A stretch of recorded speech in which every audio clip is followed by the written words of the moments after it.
ये जो वीडियो बनाने जा रहे हैं हम, ये है नाद बिंदु साधना के ऊपर।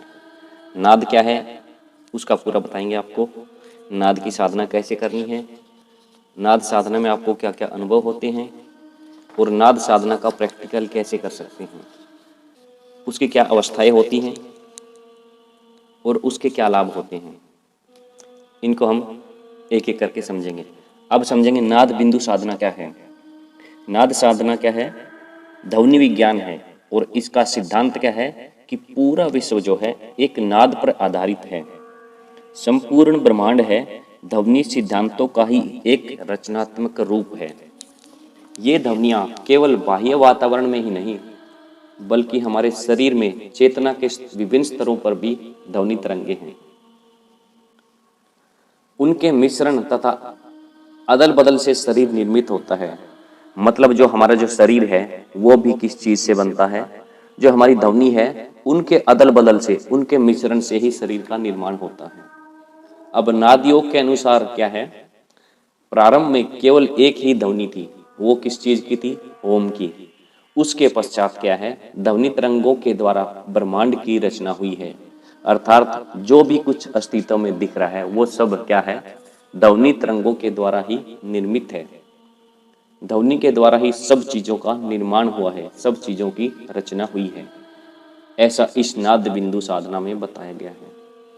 अब प्राचीन भारतीय पद्धतियों में क्या है, जो आध्यात्मिक साधना की सभी पद्धतियां हैं उनमें सर्वसम्मति से क्या बताया गया है कि ओम को अति प्राचीन काल से ही परमात्मा का अद्वितीय ध्वनि प्रतीक माना गया है। चाहे विविध साधना मार्गों में वह किसी भी पवित्र नाम से अभिहित किया जाता है, किंतु होता क्या है, ध्वनियों का मूल स्रोत माना जाता है नाद को ही। यही सब वेदों का आधार है। इसमें वेदों की आत्मा है, अर्थात जो वेद हैं हमारे वो भी किस बेस पे बने हुए हैं, एक ध्वनि का ही बेस को समझाने के लिए जो भी साधनाएं पद्धतियां बताई गई हैं हमारे वेदों में वो उसी से बनाए, उसी से है, उसी से उन सब का संबंध है। अब उसका वास्तविक अर्थ निहित है कि इस ओम के संबंध में महायोगी गुरु गोरखनाथ क्या कहते हैं कि अलख निरंजन अर्थात ओम शून्य के पद में स्थित पर ब्रह्म पर शिव अक्षर है। अब गोरखनाथ जी कहते हैं कि जो शून्य है हमारा ओम, ओम को शून्य बोलते हैं, वही हमारा पर ब्रह्म है, वही पर शिव है, वही अक्षर है। वह वर्णन में नहीं आता, अतः नेति नेति शब्द द्वारा श्रुति में प्रतिपादित है। अब इसका मतलब ये हुआ कि एक एक शब्द को सुन सुन के प्रतिपादित करके अब जो ध्वनि सुनाई देगी आखिर में हमें वो ओम की ही ध्वनि सुनाई देगी। वह निराकार है, मतलब उसका कोई आकार नहीं है, उसे चक्षु या इंद्रियों से नहीं देखा जाता। मतलब वो ध्वनि जो है हम ना तो हम उसको देख सकते हैं और ना ही हमें अपने कानों से सुन सकते हैं। वह ज्ञान चक्षु द्वारा आभ्यंतरिक अनुशीलन में दर्शनीय है। वो उस ध्वनि को हम कैसे सुन सकते हैं, जब अपना जो ध्यान है ना अंदर के ध्यान से, आंतरिक ध्यान से, अपने जो आंतरिक चक्षु हैं, ज्ञान के चक्षु हैं, उनको जागृत करके उन पे ध्यान लगा के उनका पालन करके फिर उस ध्वनि को है सुना जा सकता है।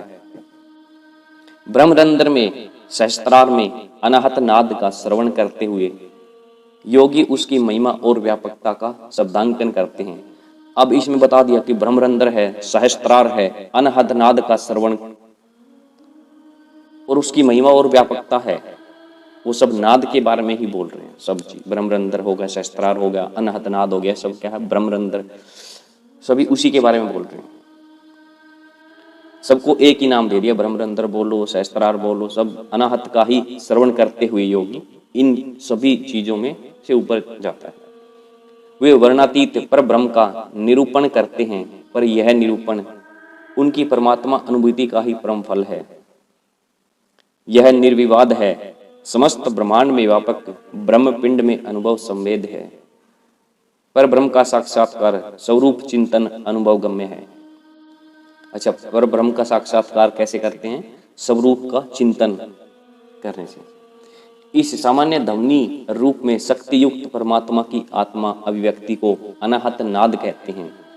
अब इस सामान्य ध्वनि के रूप में जो शक्ति युक्त परमात्मा की आत्मा की अभिव्यक्ति को अनाहत नाद कहा जाता है, क्योंकि यह एक ऐसी ध्वनि है जो किसी प्रकार के आघात या रगड़ से उत्पन्न होती है।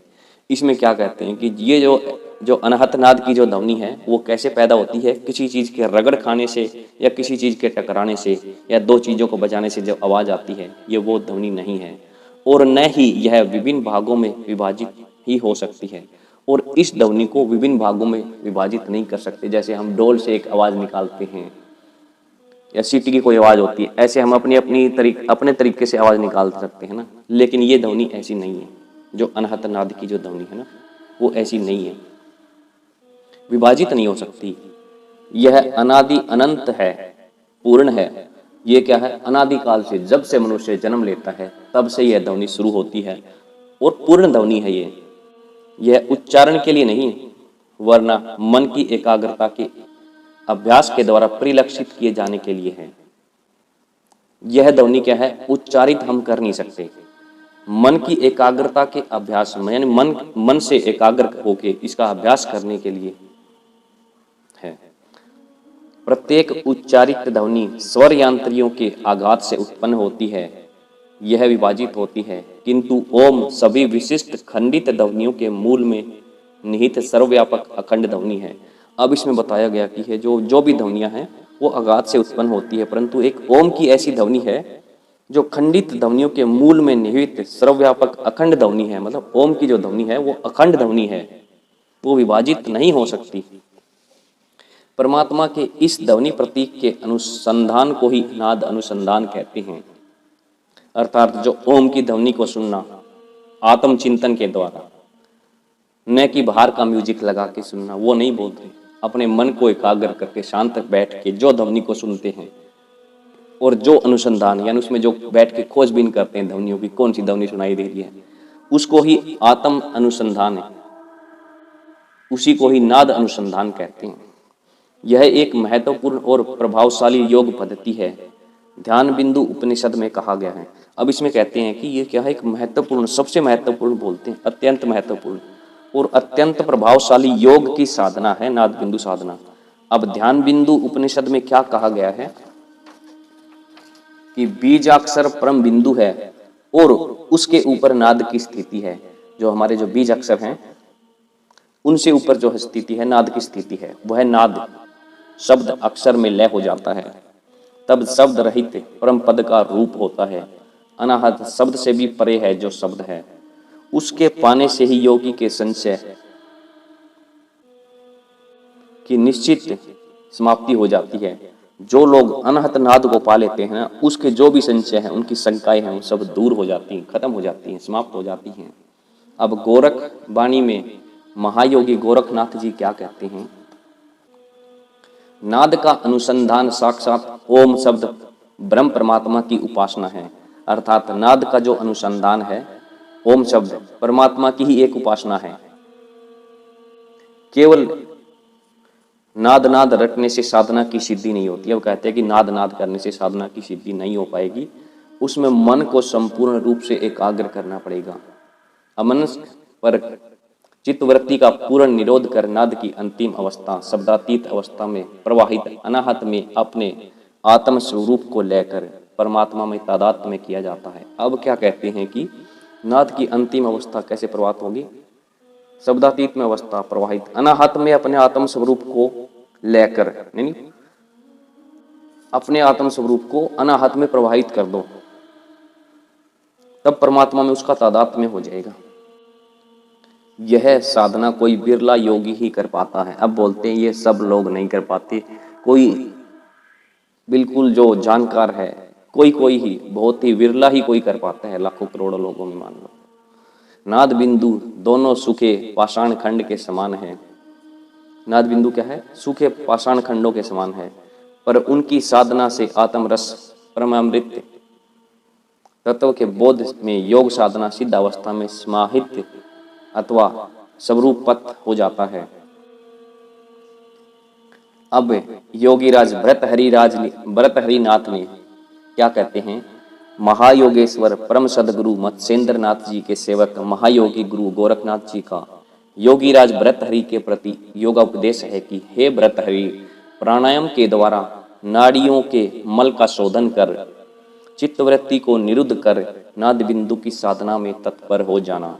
अब ये क्या कहते हैं भर्तहरि को, गोरखनाथ जी भर्तहरि को उपदेश देते हुए कह रहे हैं कि प्राणायाम के द्वारा नाड़ियों का शोधन करो, मतलब प्राणायाम करो और अपनी नाड़ियों को शुद्ध कर लो तथा चित्त वृत्ति को निरुद्ध कर, यानी चित्त के जो वृत्तियां हैं, मतलब मन इधर उधर दौड़ता है, चित्त वृत्ति निरोध, मतलब चित्त जो अपना जो मन है उसको निरुद्ध कर लो और नाद बिंदु की साधना करो। उसके बाद पहले क्या करो, नाड़ियों का शोधन करो, फिर चित्त की वृत्तियों को, मतलब हम जो सोचना बंद कर दें, मतलब अपने आप को कम करें, कम सोचना, धीरे धीरे साधना में वेग बढ़ाएं और फिर नाद बिंदु की साधना करें।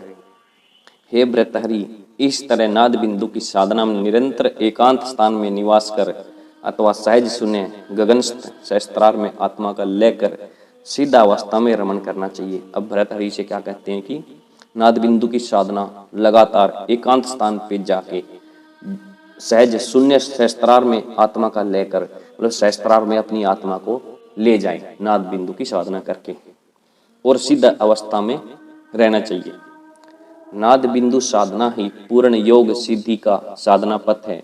अब कहते हैं कि जो नाद बिंदु की साधना है वही पूर्ण योग सिद्धि का साधन पथ है, मतलब नाद बिंदु साधना ही एक ऐसा मार्ग है जो पूर्णतः योग की सिद्धि देने वाला होता है। अब आगे क्या बताते हैं, अनाहत नाद साधक के हृदय में अंतरम प्रवेश में बिना किसी प्रयत्न के सतत रूप में विद्यमान रहता है। अब क्या बताते हैं, जो भी इस संसार के अंदर जो भी जीव आत्माएं हैं, सबके अंदर, मनुष्य के अंदर, सबके अंदर क्या है, अनाहत नाद अंतर से अंदर ही अंदर बिना किसी प्रयास के विद्यमान है सबके अंदर। जिसके अंदर अनाहत नाद नहीं है वो मनुष्य जी नहीं सकता। परमात्मा निश्चय ही इस रूप में अपनी गौरवमयी उपस्थिति प्रकट करता है। अब क्या कहते हैं कि जो अनहत नाद है ना, उसी को परमात्मा बताया गया है कि परमात्मा निश्चित रूप से, भाई ये अनहत नाद ही परमात्मा है जो कि हमेशा उपस्थित रहता है। जिसके अंदर अनहत नाद नहीं हो वो नहीं जी सकता, वो मर जाता है। यह शब्द ब्रह्म है, अर्थात ब्रह्म की शब्द या ध्वनि रूप में अभिव्यक्ति है।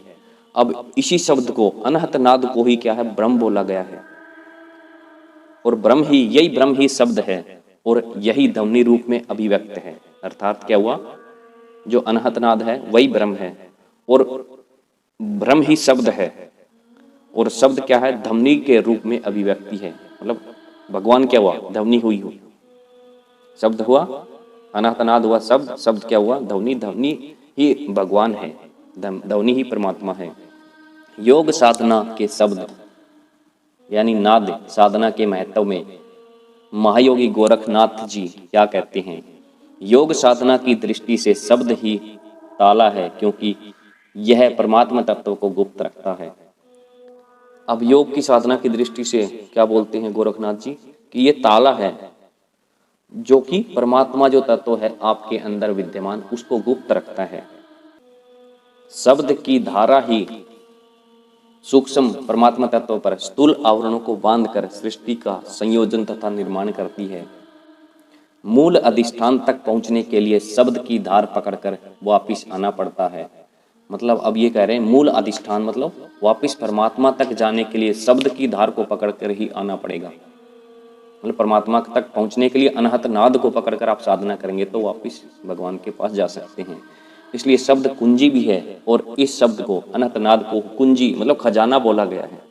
ये सबसे बड़ा खजाना है, इसके द्वारा परमात्मा रहस्य अभिव्यक्त होता है। और अब महिमा बताई गई कि जो अनहत नाद है, जो नाद है, उसी के द्वारा परमात्मा का रहस्य हमें मिल सकता है, प्रकट होता है उसी की साधना से, अनहत नाद की साधना से। गुरु उपदेश से ही शब्द यानी नाद का जागरण होता है। अब जो गुरु जो उपदेश देते हैं इस चीज का, शब्द का, नाद का देते हैं, उसको जागृत कैसे किया जाए। कोई भी गुरु हो वो नाद की साधना का जरूर बताएंगे कि आप ये साधना करो जिससे कि आपका नाद साधना जागृत हो जाए। इसलिए शब्द कुंजी भी है और ये शब्द ही कुंजी है। जीव आत्म शब्द का स्थूल और सूक्ष्म स्तर क्रम से श्रवण कर अमृत पद में प्रतिष्ठित हो जाता है। अब बोलते हैं कि जीव आत्म शब्द का मतलब स्थूल मतलब एक जो शरीर रूप से उसका आप श्रवण करो और उसको सूक्ष्म क्रम में लेके जाओ श्रवण, और उसका अमृत पद में, अब आप स्थूल से अपने सूक्ष्म में ले गया, सूक्ष्म में उसको श्रवण किया तो वह अमृत पद में प्रतिष्ठित हो जाता है। नाद अनुसंधान के फलस्वरूप अनहत नाद सुनाई पड़ती है। अब जो नाद अनुसंधान करते हैं, नाद अनुसंधान मतलब नाद को सुनना और उस ध्वनियों को सुनते सुनते उसकी खोजबीन करना, कितनी ध्वनियां हैं, कितनी सूक्ष्म ध्वनियां हैं, धीरे धीरे पहले एक जो तेज सुनाई दे रही है, उसके बाद उसके धीरे वाली उसके ध्यान लगाना, फिर उसके बाद जो उसके कम जो ध्वनि सुना रही है उसके ऊपर ध्यान लगाना। इस प्रकार जो अनुसंधान करते हैं उसको नाद अनुसंधान कहते हैं। और ये सब करते करते अनहत की ध्वनि सुनाई देती है हमें। स्थूल शब्द का सूक्ष्म शब्द में यही लय है, यानी स्थूल पहले स्थूल शब्द का सूक्ष्म शब्द में यही लय है। पहले तो स्थूल शब्द ओमकार का जब हमने बाहर से सुना, फिर अपने सूक्ष्म शब्द मतलब बिना बिना आवाज के सुनना और शांत बैठ के उसमें लय हो जाना है। प्राणवायु के सुषुम्ना पथ से ब्रह्मरंध्र में स्थिर होने पर घंटे, वंशी, वीणा, भ्रमर आदि के नाद की तरह सूक्ष्मतर नाद सुनाई पड़ते हैं। इसके उपरांत साधक की समाधि अवस्था आती है। अब कहते हैं कि प्राणायाम के सुषुम्ना पथ से यानी प्राणायाम करने के बाद सुषुम्ना नाड़ी में प्रवेश करना पड़ता है और वहां से ब्रह्मरंध्र में स्थित यानी उसके बाद पहले प्राणायाम किया आपने, सुषुम्ना नाड़ी में स्थित हो गए, उसके बाद ब्रह्मरंध्र में स्थित होने पर घंटे, वंशी, वीणा और भ्रमरम आदि के नाद की तरह सूक्ष्मतर नाद सुनाई पड़ते हैं। आपको घंटे की आवाज सुनाई देगी, वंशी की आवाज सुनाई देगी, बांसुरी जो बोलते हैं, वीणा सुनाई देगी, ये सब आपको सुनाई देंगे, सूक्ष्मतर नाद सुनाई पड़ते हैं। इसके उपरांत साधक की समाधि अवस्था आती है और ये सब नाद सुनने के बाद आपको घंटे, वीणा, वंशी, बांसुरी, भ्रमर आदि की नाद सुनने के बाद ही साधक को समाधि की अवस्था प्राप्त होती है। प्राण ब्रह्मरंध्र में स्थित हो जाता है और योगी शून्य पद में, प्राण जब ब्रह्मरंध्र मतलब आपका ब्रह्मरंध्र जो बोलते हैं उसमें स्थित हो जाता है। ये सब सुनने के बाद, इस अवस्था के बाद योगी जो है शून्य पद में अमृत पान कर शिव का साक्षात्कार लाभ करता है।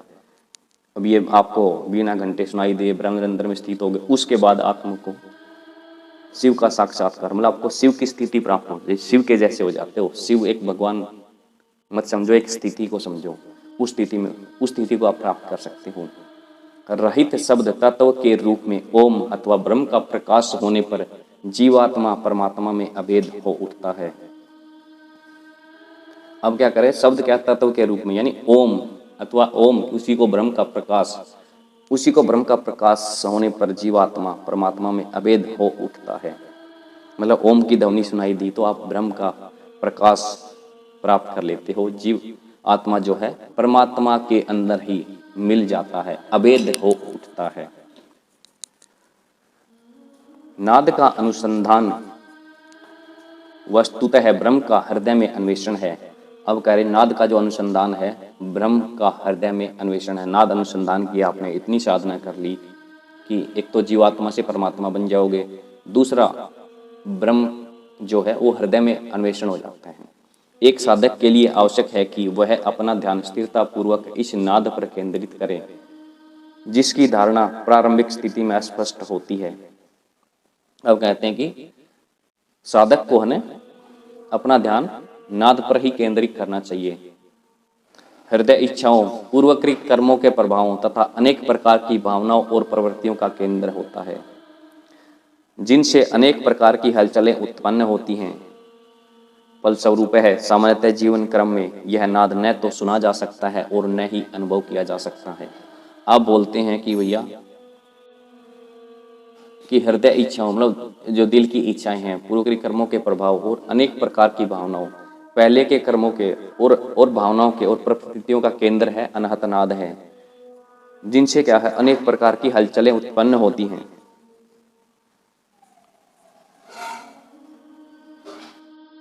अब नाद साधना के बारे में आगे बताया गया है कि जो सामान्य जीवन है ना, जैसे हम सामान्य जीवन जी रहे हैं, उस क्रम में ना तो नाद को सुना जा सकता है और ना ही अनुभव किया जा सकता है।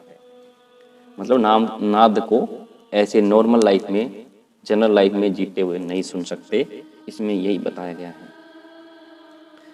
और इन कठिनाइयों को दूर करने के लिए, मतलब जो नाद सुनता नहीं है हमें, उसको दूर कर कैसे किया जा सकता है कि सतर्कता और संयम पूर्वक अभ्यास करना चाहिए। मतलब बिल्कुल सावधानी से और संयम पूर्वक अभ्यास करो, इसका हर रोज करो, नियम पूर्वक अभ्यास करो, तो आपको नाद सुनाई देने लग जाएगा। हृदय के भीतर शुद्ध और शांत वातावरण उत्पन्न करना चाहिए। अब कहते हैं कि जो हमारा जो शुद्ध और शांत वातावरण हमारे हृदय के अंदर बिल्कुल शुद्ध होना चाहिए, कोई विचार ऐसे नहीं रहने चाहिए, हम बिल्कुल शांति वाला वातावरण हमें बना के रखना चाहिए। ध्यान को सतत रूप से नाद की ओर केंद्रित करने की चेष्टा करनी चाहिए। अब कहते हैं कि जो ध्यान है उसको नाद की ओर ही, नाद सुनने की ही चेष्टा करनी चाहिए। हृदय के भीतर नाद अनुसंधान तथा उस पर ध्यान के केंद्रीकरण के लिए सर्वप्रथम प्राणायाम द्वारा प्राण का संयम करना चाहिए। अब कहते हैं कि नाद अनुसंधान कैसे होगा। सबसे पहले नाद पे ध्यान को केंद्रित करने के लिए हमें प्राणायाम करनी चाहिए। प्राणायाम के द्वारा प्राण का संयम करना चाहिए। प्राणायाम के द्वारा हमारा जो श्वास है उस पे संयम करना चाहिए, उसको नियंत्रित करना चाहिए, उसको अपने वश में लाना चाहिए। उसके बाद इसका नाद अनुसंधान करना चाहिए। योग साधना का एक प्रमुख अंग पवन का संयम है। प्राणायाम के साधन से योग भोग दोनों में निपुणता और सिद्धि मिलती है। अब कहते हैं कि जो पवन बोलते हैं, हमारे श्वास को ही बोल रहे हैं यहाँ पे, जो एक प्रमुख अंग है इसका योग साधना का, नाद बिंदु योग साधना का। प्राणायाम के साधना से योग भोग दोनों में निपुणता और सिद्धि मिलती है। अब कहते हैं कि आप अगर प्राणायाम करोगे तो आपको योग में भी सिद्धि मिलेगी और निपुणता भी मिलेगी, दोनों चीजों में। जिसका शरीर प्राण का संयम करने में स्वस्थ और निर्विकार है, उसके सारे रोग नष्ट हो जाते हैं। अब कहते हैं कि जिस मनुष्य का, जिसका भी शरीर प्राण का संयम, मतलब आपकी श्वास पे नियंत्रित कर लिया आपने, उस पर संयम कर लिया, करने से स्वस्थ और निर्विकार रहता है।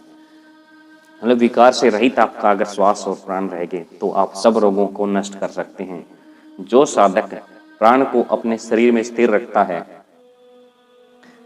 इसका रहस्य समझ लेता है और वह सिद्ध हो जाता है। अब कहते हैं कि जो भी साधक, जो भी साधना करते हैं नाद बिंदु की या नाद अनुसंधान की या नाद की साधना करते हैं, अगर प्राण को अपने शरीर में स्थिर रखता है ना, स्थिर का मतलब बिल्कुल अचलित रूप से, मतलब संयमित कर ले उसको अपने अकॉर्डिंग, अपने अनुसार प्राणायाम करके, तो वह सिद्ध हो जाता है। ये एक बहुत बड़ी बात कही है इसमें कि आप अपने प्राणायाम से प्राणों को संयमित करो तो उससे आपको सिद्धि की प्राप्ति होगी। ये सिर्फ और सिर्फ एक शारीरिक विज्ञान है, कोई चमत्कार नहीं है इसमें, सिद्ध विद्या है।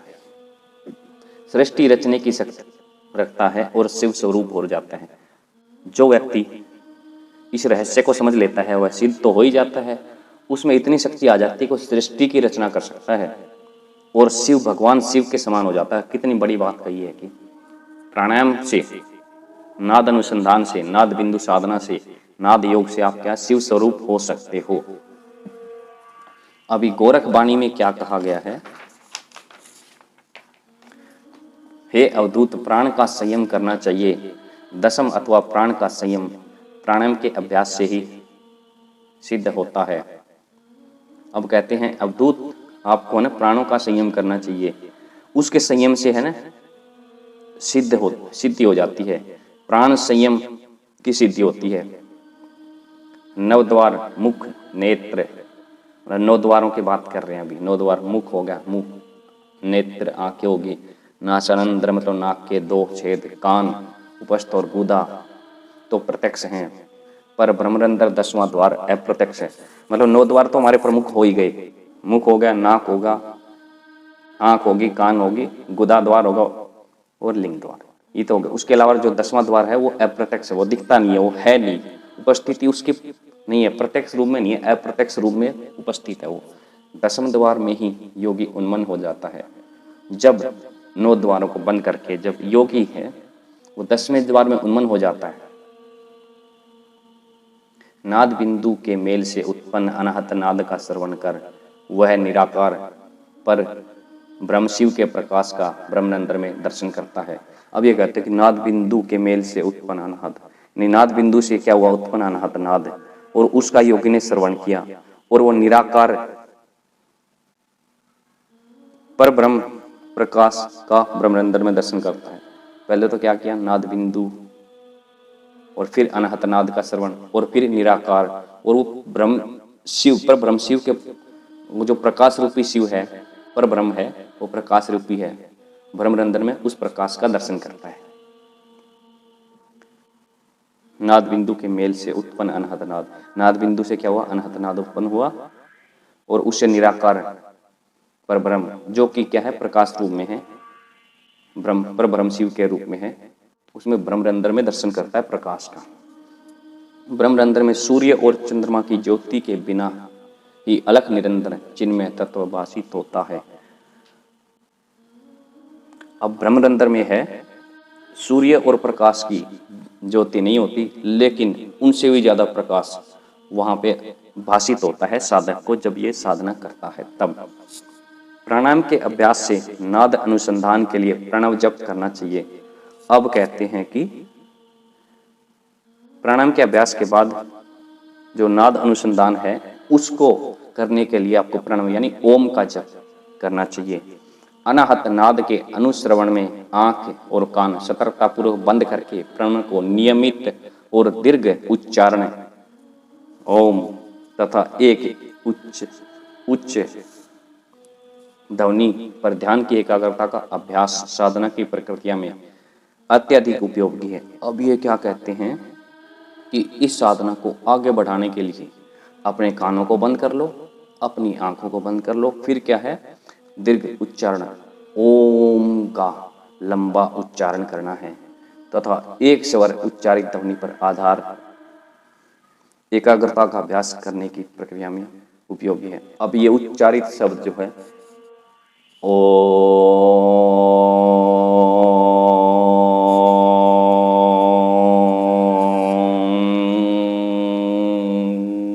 इस प्रकार, इससे भी ज्यादा आप लंबा कर सकते हो तो ऐसे ही आपको ओम का उच्चारण करना है और इस पे एकाग्रता करनी है। ये एक बहुत ही ज्यादा नाद साधना में उपयोगी है ओम का उच्चारण। रात्रि की निवृत्ता तथा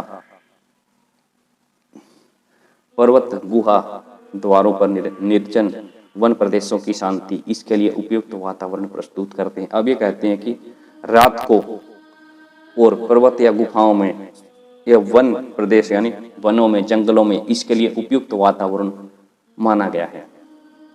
साधक को किसी उपयुक्त स्थान में सतर्क मुद्रा एवं शांत मन स्थिति में बैठ जाना चाहिए। अब कहते हैं कि साधक को एकांत स्थान में बैठना चाहिए, शांत स्थान में बैठना चाहिए, बिल्कुल शांत मन से बैठना चाहिए। सभी प्रकार की बाह्य ध्वनियों को कान में प्रविष्ट होने से रोक देना चाहिए।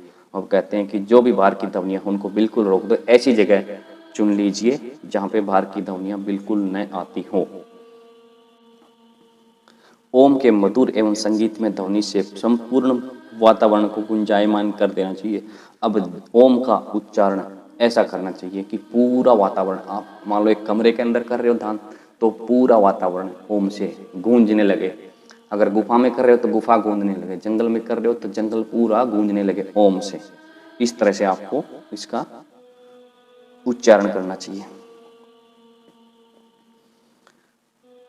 अब क्या कहते हैं कि नीरव ध्वनि प्रवाह कर अपना ध्यान पूर्णतः केंद्रित करना चाहिए और फिर उसे चिंतन शक्ति द्वारा हृदय में स्थित परम तत्व से इस नाद को अभिन्नता स्थापित करने का प्रयत्न करना चाहिए।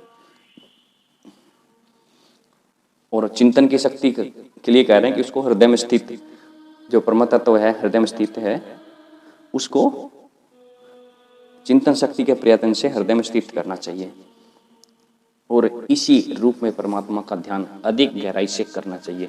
इसी प्रकार आपको इस परमात्मा का ध्यान, नाद अनुसंधान का ध्यान क्या, परमात्मा का ही ध्यान है, आपको बहुत ज़्यादा गहराई से करना चाहिए। यह प्रक्रिया एक ही साथ प्रत्याहार, धारणा और ध्यान को समेट लेती है। अब इसमें बहुत ही अच्छी चीज़ बताई गई है कि अगर आप इसका इस तरह से उच्चारण करोगे नाद अनुसंधान का, तो आपके तीन चीज़ और आपकी हो जाएंगी, प्रत्याहार हो जाएगा, धारणा भी हो जाएगी और ध्यान को भी समेट लेगा आपके अंदर।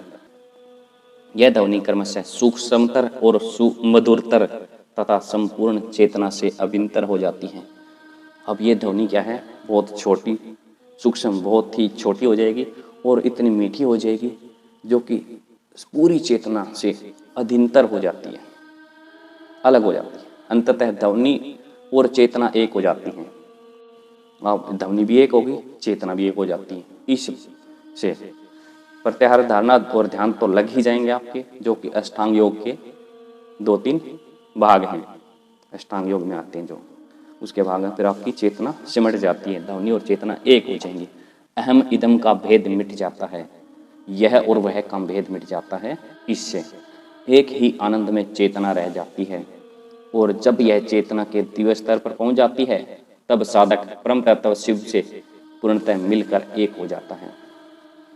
और ये जब बाहर और भीतर तू और मैं का भेद मिट जाता है, तो क्या है, सिर्फ चेतना रह जाती है आपके पास। और ये चेतना जब उस दिव्य स्तर पर पहुंच जाती है, तो आप शिव के से पूर्णतः मिलकर एक हो जाते हो, शिव से मिलकर उसी में एक हो जाते हैं, शिव और आप एक ही हो जाते हो। उस अवस्था को आप प्राप्त कर लेते हो।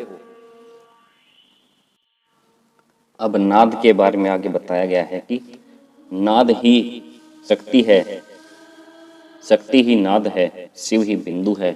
कुंडलिनी जागृत होकर जब शून्य पद में परम शिव का योग पाती है, तब योगी अमृत रस का पान करता है। अब इसमें एक अच्छी बात कही गई है, जो शक्ति है ना, वही नाद है और शिव है वही बिंदु है और बिंदु ही नाद है, नाद ही ध्वनि है। मतलब ये सब एक ही हो गया, पूरा भगवान ही एक ही हो गया। अब कुंडलिनी शक्ति जागृत होकर जब शून्य पद में परम शिव का योग पाती है, अब कहते हैं कि जो कुंडलिनी जागृत होती है वो शून्य पद में चली जाती है और शिव, परम शिव का की अवस्था में को प्राप्त करती है, मतलब परम शिव की अवस्था प्राप्त कर लेती है। ये अवस्था जब आ जाती है तो योगी को है अमृत रस का पान करता है। कहा जाता है कि इच्छा ही नाद है, सगुण या परमात्मा में इच्छा ही स्पंदन है। अब कहते हैं कि जो हमारी इच्छा है वही नाद है और जो इच्छा है वही स्पंदन है, वही कंपन है। मतलब सब चीज़ों में नाद ही है मुख्य। इच्छा भी नाद है, स्पंदन भी नाद है, कंपन भी नाद है। इसका स्थूलकरण से भौतिक ज्ञान से आस्वादन होता है।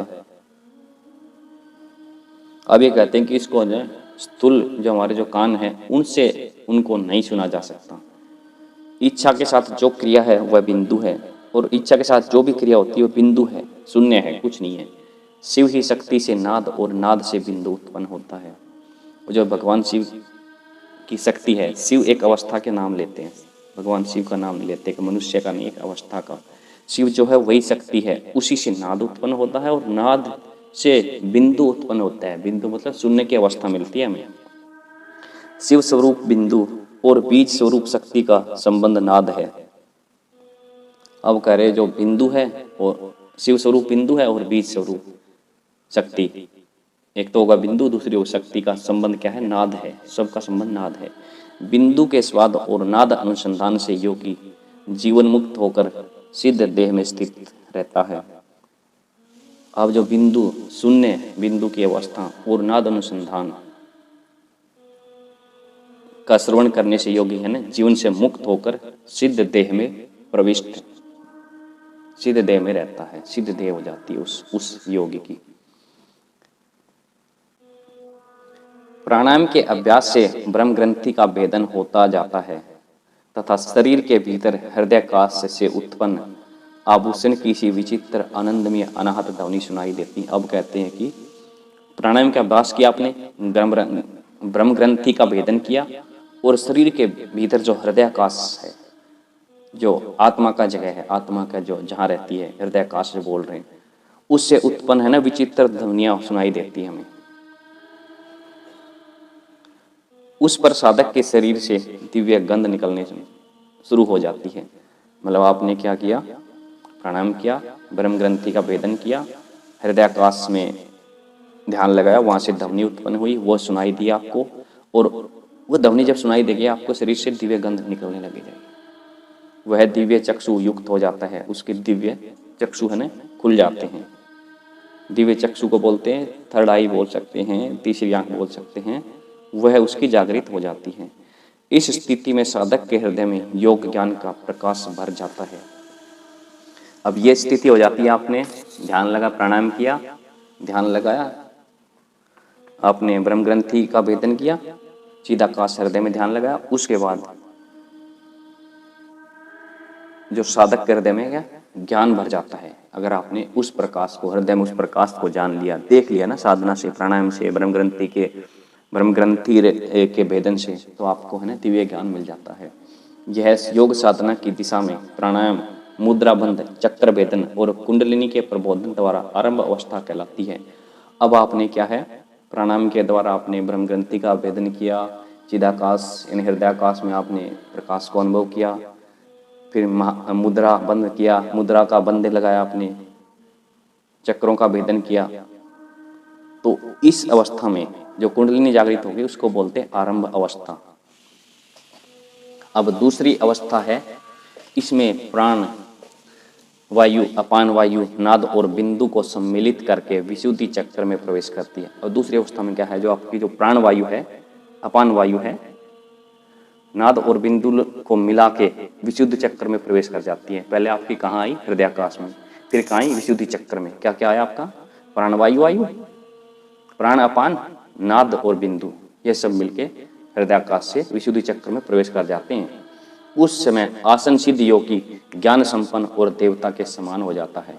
ये होने के बाद क्या है, जो भी योग करने वाला, जो भी इस साधना करता है, उसको योगी बोलते हैं। वो क्या है, देवताओं के समान हो जाते हैं।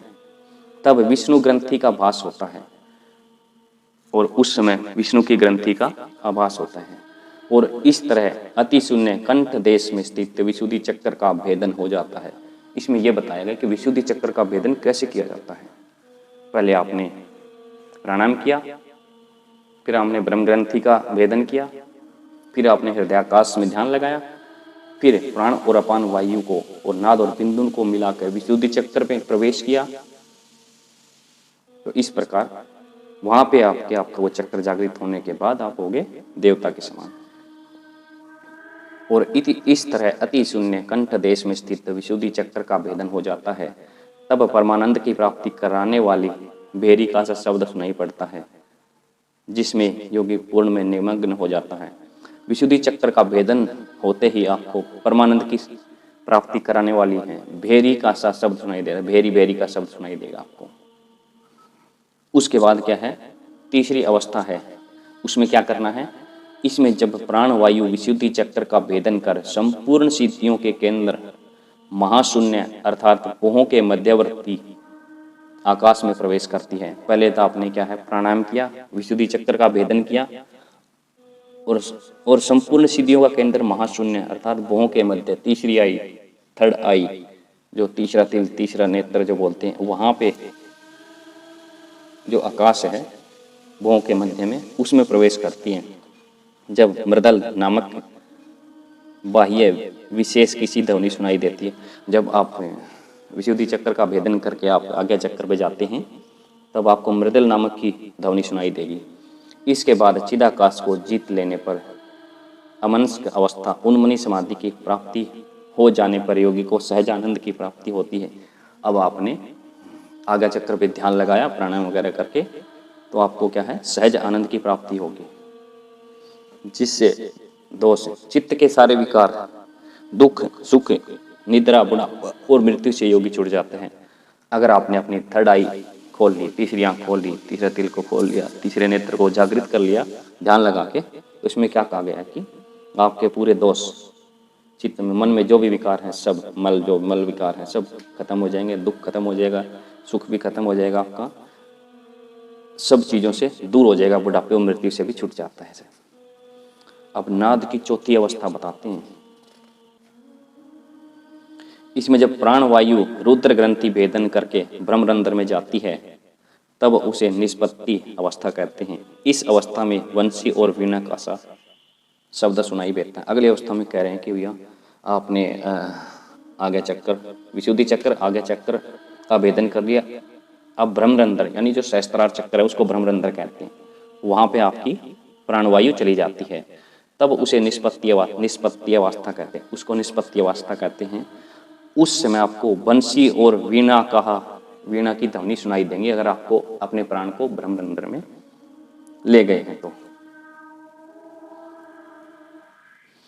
नाद अनुसंधान का अभ्यास करने वाले साधक को पहले अनेक प्रकार के शब्दों के श्रवण का अनुभव होता है और फिर सूक्ष्म अति सूक्ष्म शब्द सुनने की क्षमता आ जाती है। अब कहते हैं कि नाद अनुसंधान का जो भी अभ्यास करता है ना, उसको जो है शब्दों के श्रवण का अनुभव हो जाता है, उसके अंदर इतनी शक्ति आ जाती है, क्षमता आ जाती है कि वो सूक्ष्म अति सूक्ष्म शब्द भी सुनने को आ जाते हैं, उसको सुनने लग जाते हैं। समुद्र, मेघ, भेरी आदि के श्रवण का अभ्यास बढ़ने पर अंत में बंसी, वीणा, भ्रमर, गुंजन आदि सुनाई देने लगते। अब साधक को समुद्र की आवाज़ सुनाई, जैसे समुद्र की आवाज़ कैसे हो, समुद्र के किनारे खड़े उसके पास जो आवाज़ आती है वैसे आवाज़ सुनाई देंगी। बादलों की गड़गड़ाहट की, भेरी की आवाज़, ये सब आपको आवाज़ें सुनाई देंगी नाद साधना में। बंसी की, वीणा की, भ्रमर आदि गुंजन सुनाई देने लग जाएंगे। जब मेघ गर्जन आदि जैसी ध्वनि सुनाई देने लगे तब सूक्ष्म अति सूक्ष्म ध्वनि के सुनने का अभ्यास करें। जब आपको मेघ की आवाज़ सुनाई दे तब आपको सूक्ष्म जो ध्वनि है उनको सुनने का अभ्यास करना चाहिए। जब वो भी एकदम दृढ़ हो जाए तब सूक्ष्म नाद को छोड़कर स्थूल नाद के और स्थूल नाद को छोड़कर सूक्ष्म नाद के श्रवण का अभ्यास करें। अब ये कह रहे हैं पहले स्थूल नाद को छोड़ो, फिर सूक्ष्म नाद को छोड़ो, फिर सूक्ष्म नाद को छोड़ो, फिर स्थूल नाद को छोड़कर सूक्ष्म नाद का श्रवण करना चाहिए। इस प्रकार विभिन्न नादों को सुनते सुनते जिस नाद में मन लगे उसी में चित्त को लगा ले। अब कहते हैं कि आपने सब नाद सुन लिए, काफ़ी सारे नाद सुन लिए आपने, वीणा सुन ली, बादलों की गड़गड़ाहट सुन ली, समुद्र की आवाज़ सुन ली, भ्रमर की आवाज़ सुन ली। अब आपको सूक्ष्म आवाज़ों पे ध्यान लगाना है। इस प्रकार विभिन्न नादों को सुनते सुनते नाद में मन लगे उसी में चित्त को लगा के और फिर किसी अन्य नाद में चित्त को न लगाएं। अब इन सब को छोड़ दो, बिल्कुल सूक्ष्म जो ध्वनि है उसी पे ध्यान को लगाओ, फिर वह अन्यत्र किसी भी विषय की ओर आकर्षित नहीं होता। अब आपने उस सूक्ष्म ध्वनि पे नाद में चित्त लगाया और आप फिर कहीं भी आपका मन कहीं और नहीं आकर्षित होगा, उसी ध्वनि को सुनाई देगा, उसी को सुनेगा बार बार। भ्रामरी प्राणायाम का अभ्यास करते हुए निम्न स्थितियों में क्रमशः नाद साधना का अभ्यास सरलता से किया जाता है। अब एक और महत्वपूर्ण जानकारी कह रहे हैं कि आपको भ्रामरी प्राणायाम का अभ्यास करना चाहिए और उसको उसके क्रम से अभ्यास करने से क्या आपको नाद की जो ध्वनि है वो बहुत आसान, बहुत ही जल्दी सुनाई दे जाएगी। अब भ्रामरी प्राणायाम क्या है?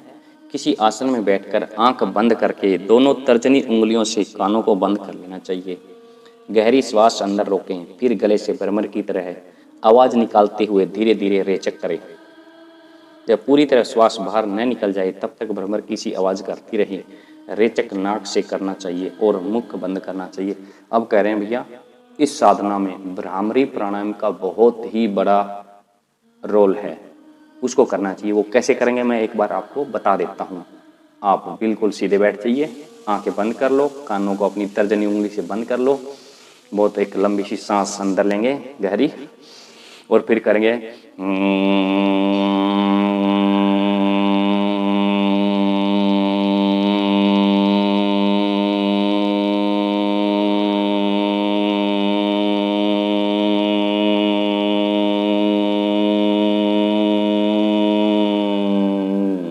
इस प्रकार आपको जितना लंबा हो सके भ्रामरी प्राणायाम करना चाहिए। इससे आपकी नाद साधना सिद्ध हो जाएगी। आप नाद साधना में प्रगति करेंगे, उन्नति करेंगे, आपकी तीसरी आंख खुल जाएगी। आपके विशुद्धि चक्र, अनाहत चक्र और आज्ञा चक्र और ब्रह्मरंध्र यानी सहस्त्रार चक्र आपके जागृत होंगे इस साधना से। अब हम जानेंगे नाद साधना की कितनी स्थितियां होती हैं। नाद साधना की 4 स्थिति होती हैं। प्रथम स्थिति, गहरी श्वास लीजिए। श्वास को छोड़ते समय धीरे धीरे भ्रमर की तरह आवाज़ कीजिए। गले में विशुद्ध चक्र पर आवाज पर ध्यान दीजिए। जब तक प्रथम आवाज की उत्पत्ति न हो तब तक इसी ध्वनि पर ध्यान केंद्रित करना चाहिए। अब पहली स्थिति में बोलते हैं कि आपको है ना श्वास छोड़ते समय धीरे धीरे यानी भ्रामरी प्राणायाम की आपको प्रैक्टिस करनी है। भ्रामरी प्राणायाम का आपको अभ्यास करना है। अभ्यास करते समय गले में जो विशुद्धि चक्र पर जो आवाज़ है उस पर ध्यान लगाना है आपको। जब तक प्रथम आवाज़ की उत्पत्ति न हो, तो पहली आवाज़ है उसकी उत्पत्ति न हो, तब तक इसी ध्यान पर केंद्रित करना चाहिए। अब प्रथम आवाज़ की बात कर रहे हैं इसमें, और भ्रामरी प्राणायाम करना है। कैसे करना है एक बार मैं आपको करके बता देता हूँ। सीधे कमर सीधी करके बैठ जाइए, सांस गहरी श्वास को अंदर भरिए। अब श्वास को धीरे धीरे छोड़ेंगे भ्रमर का गुंजन करते हुए। कैसे?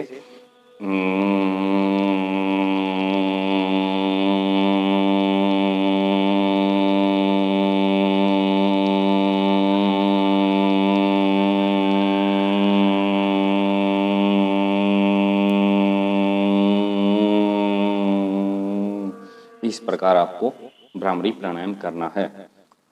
ये बहुत जरूरी है। सीधा कमर बैठ के करिए। अब दूसरी स्थिति में क्या कहते हैं कि द्वितीय स्थिति में तर्जनी उंगलियों को कानों को बंद करना है। तर्जनी उंगली से दोनों तर्जनी उंगलियों को अपने दोनों कान में डाल लीजिए। श्वास लीजिए और पहले की तरह श्वास छोड़ते समय भ्रमर की तरह आवाज कीजिए। प्रथम आवाज के बाद द्वितीय आवाज का पता लगाने का प्रयास कीजिए जो इस आवाज के पार्श्व में है। प्रथम आवाज में यदि ओम का उच्चारण करें तो थोड़ी सतर्कता रखने पर चींटियों की सी धीमी आवाज सुनाई पड़ती है। अब ये कहते हैं कि पहले तो हमने पहली स्थिति में आपको सिर्फ भ्रामरी प्राणायाम, दूसरी स्थिति में आपको कान को भी बंद करना है और फिर प्राणायाम करना है, और ओम का उच्चारण भी आप कर सकते हैं। अगर ओम का उच्चारण करते वक्त ध्यान दोगे तो आपको चिड़ियों की सी आवाज़ सुनाई देगी, बहुत धीमी धीमी, बहुत धीमी धीमी। उस आवाज़ के ऊपर आपको ध्यान लगाना है। अब तीसरी स्थिति है, कानों को बंद कर लीजिए। आवाज़ मुंह से न करके पहले वाली आवाज़ को सुनने का प्रयत्न कीजिए। धीरे धीरे अभ्यास से आपको प्रथम आवाज़ समीप आती अनुभव होगी। यह प्रथम ध्वनि है। फिर पार्श्व में दूसरी आवाज़ का अनुभव कीजिए, यह दूसरी ध्वनि है। अब तीसरी अवस्था में क्या कहते हैं, कानों को बंद कर लो और आपको भ्रामरी प्राणायाम नहीं करना, सिर्फ शांत बैठना है आपको। फिर आवाज़ को पहली आवाज़, फिर दूसरी आवाज़, फिर पहली आवाज़ पे ध्यान, फिर दूसरी आवाज़ पे ध्यान, ऐसे ध्यान लगाना है। अब चौथी अवस्था है, चतुर्थ स्थिति है, कान बंद मत कीजिए और न ही मुख से आवाज़ कीजिए। चौथी अवस्था में ना तो आपको कान बंद करने हैं, ना ही कोई भ्रामरी प्राणायाम करना है।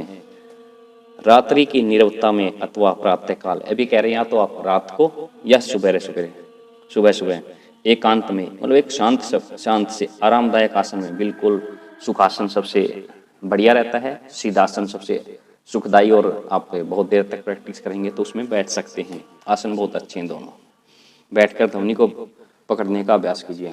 सुखासन या पद्मासन में बैठ के आप ना तो आपको भ्रामरी का उच्चारण करना है, ना ही आपको कानों को बंद करना है। अब उन्हीं ध्वनियों को पकड़ना है जो हमने भ्रामरी प्राणायाम के द्वारा सुनी थी, उसमें कोशिश करी थी, फिर कानों को बंद करके सुनने की कोशिश करी थी। अब उनको बिना कान बंद किए और बिना प्राणायाम के आपको सुनना है। एकांत स्थान में बैठ जाओगे तो बहुत ही आसानी से आपको सुनाई देगी।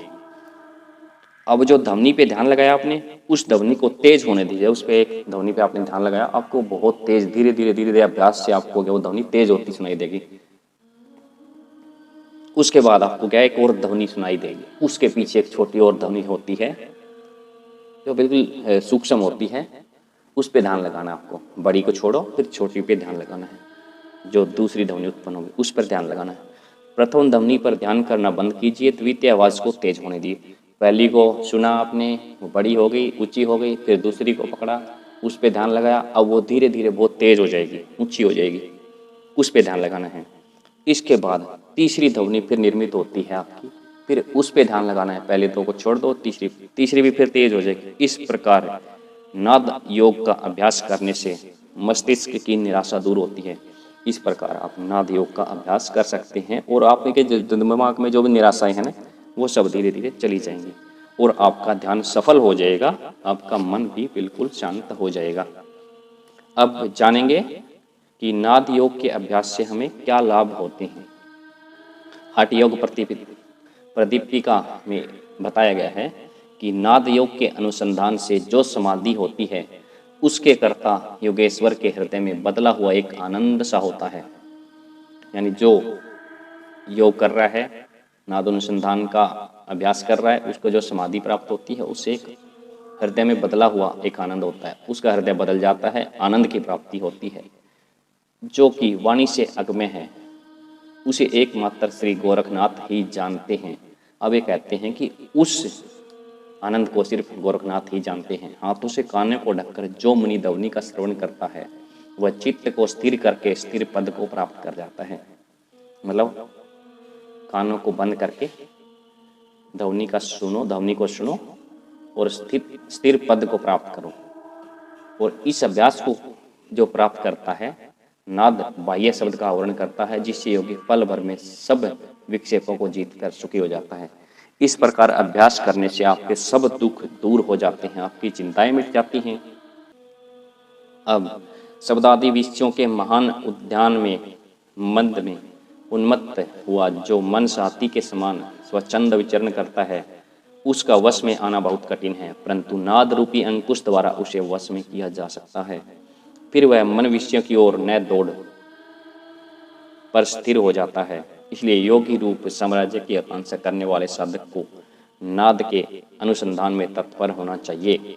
अब कहते हैं कि जो हमारा मन हाथी की तरफ विचरण करता रहता है, नाद अनुसंधान से उस पे अंकुश, उस पे रोक लगाई जा सकती है, उससे मन शांत हो जाता है, इधर उधर नहीं दौड़ता।